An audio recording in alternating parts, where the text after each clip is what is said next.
Então, eu acho que a gente precisa, na verdade, fazer com que as pessoas se conscientizem de que o bem comum ele é importante também até para os interesses privados. Esses empresários que ganharam muito dinheiro nesses últimos 10 anos são os mesmos que vão perder agora que as coisas saíram de controle. Então, assim, não adianta você querer ganhar escondido de um jeito feio, se lá na frente isso vai se voltar contra você. E o Brasil está mudando. Tem passado alguns críticos, alguns historiadores, tem passado por aqui jornalistas, quase todos dizendo a mesma coisa. O Brasil tem alguma coisa diferente. A gente não sabe bem ainda o que está acontecendo, mas que o Brasil está um pouco diferente, tá? Eu acho que o que está diferente é que as pessoas estão indo para a cadeia. Esse é o começo de um novo tipo de comportamento, porque isso marca o momento em que você passa a se comportar diferente. Porque você, olha, se eu fizer isso de novo, a coisa vai pegar para mim. Esse é o princípio da educação, infelizmente, é o castigo. E mesmo assim, a elite brasileira não aprende. Veja, por exemplo, vou citar um nome, o ex-presidente Fernando Collor. Saiu do governo, renunciou ao cargo para não sofrer o processo de impeachment e ter os seus direitos políticos cassados por um prazo mais longo. Continua envolvido nas mesmas coisas, parece que não mudou nada. Então, assim, a lição aprendida, ela tem que ser dura, porque senão não funciona.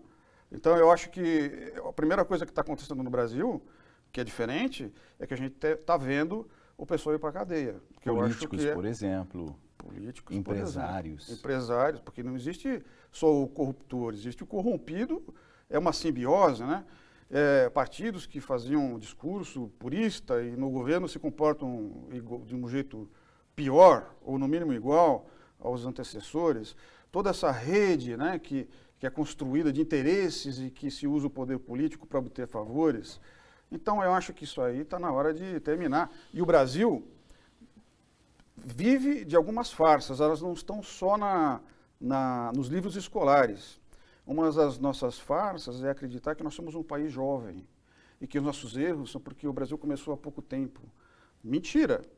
Quando em 1500 os portugueses chegaram no Brasil, a Europa era um continente medieval, feudal. A Inquisição reinava, queimavam pessoas na rua pela Inquisição. A Europa evoluiu nesses 500 anos por mérito, porque aconteceu uma revolução que cortava a cabeça daqueles que se comportavam como o Fernando Collor. E eles mudaram, eles construíram uma sociedade mais evoluída que hoje pode ser considerada um exemplo. Os Estados Unidos, nesse mesmo período, fez a sua república e uma economia liberal que funcionou a ponto de transformar os Estados Unidos no país mais rico do mundo. O Canadá, que também tem uma história recente, a Austrália também uma história recente. E por que o Brasil continua sendo um país subdesenvolvido? Só que algumas coisas são ditas tantas vezes que realmente elas passam a ser entendidas como verdade. Eu ouvi durante toda a minha vida que não, o Brasil é desse jeito, a gente é um país muito novo, é que a Europa tem muito mais densidade, tem muito mais história, mas talvez o que esteja faltando é esse choque de realidade mesmo, o que a gente quer para o nosso país. Falando em o que a gente quer para o nosso país, parlamentarismo, presidencialismo, monarquia, sei lá. Olha, eu sou republicano, democrata, por definição. Acho que isso é uma questão de princípio e acho que isso funciona melhor. Mas eu acho que o problema, na verdade, não está tanto no regime. Você vê, a Inglaterra é uma monarquia parlamentarista e funciona muito bem. A monarquia é uma instituição que está lá, tem o seu papel. Isso não atrapalha, é um país desenvolvido. Eu acho que são formas de governo que se encontram. E desde que aquilo funcione, não há problema. Você pode ter um rei. Na Inglaterra, pouca gente reclama que tem alguém pagando a conta da rainha. Isso é menos relevante. Eu acho que o que importa é essa consciência pública de quem está no governo, fazendo o seu papel, de entender que ele está lá no interesse público, não no interesse privado, que o progresso da nação ele colabora para o progresso individual, e que aquilo que é feito fora da linha, do ponto de vista comercial e mesmo da influência política, tem que ser punido. É punido e isso faz diferença.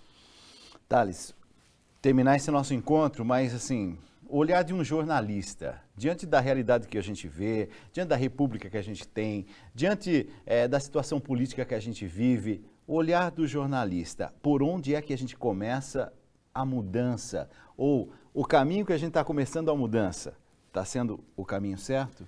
Eu acho que essa mudança, ela é individual. Cada brasileiro deveria ter essa consciência, porque hoje você está aqui sentado, amanhã você está lá no Congresso, você não pode mudar. Você não pode mudar de comportamento, de conduta. O brasileiro não pode ficar colocando a culpa no político, porque o político vem da sociedade brasileira. Eu acho que essa mudança é de consciência, ela é educacional, ela tem que vir da criança e ela tem que vir da responsabilidade do pai de família, do indivíduo brasileiro.